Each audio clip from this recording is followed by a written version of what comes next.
ప్రపంచ యాత్రికుడు నా అన్వేషణ ఎవరైతే ఉన్నారో మెయింటైన్ చేస్తున్నటువంటి అన్వేష్, ఆయన ఇన్స్టాకి సంబంధించినటువంటి అకౌంట్ బ్లాక్ అయింది, మెటా బ్లాక్ చేసింది.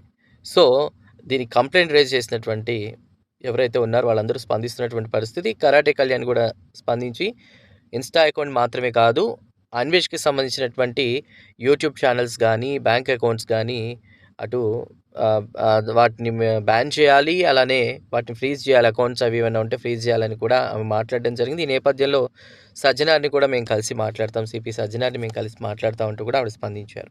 అయితే తన అకౌంట్ బ్లాక్ చేయడం పట్ల స్పందించినటువంటి నా అన్వేషణ ఎవరైతే మెయింటైన్ చేస్తున్నారో అన్వేష్ ఏమన్నారంటే, నాకు 2 ఇన్స్టాగ్రామ్ అకౌంట్లు ఉన్నాయి, 2 యూట్యూబ్ ఛానల్స్ ఉన్నాయి. ఇవి మొత్తం నాకు 2 చేతులు 2 కాళ్ళ. అందులో ఒక భాగం పోయినందుకు నేనేం ఫీల్ అవ్వను. సో నాకు నా యూట్యూబ్ ఛానల్ నుంచి 8 లక్షల వరకు నెలకు ఆదాయం వస్తుంది. మీరు ఏం చేసుకుంటారో చేసుకోండి.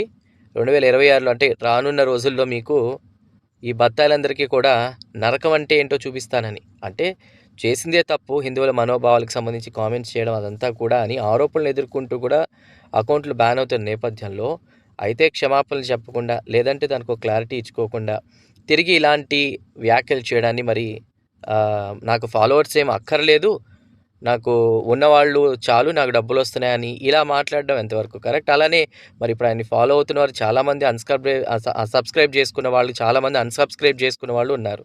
సో మరి వాళ్ళంతా ఎలా రియాక్ట్ అవుతారు మళ్ళీ తిరిగి? అదేవిధంగా ఈయన చేసిన కొత్త వ్యాఖ్యలు, ఇప్పుడు ప్రస్తుతం చేసిన ఆరోపణలు, ఈ బత్తాయిలందరికీ నరకం అంటే ఏంటో చూపిస్తాను కొన్ని వ్యాఖ్యలు చేశారు. మరి దీని మీద ఎలా స్పందిస్తారో మనం చూడాలి.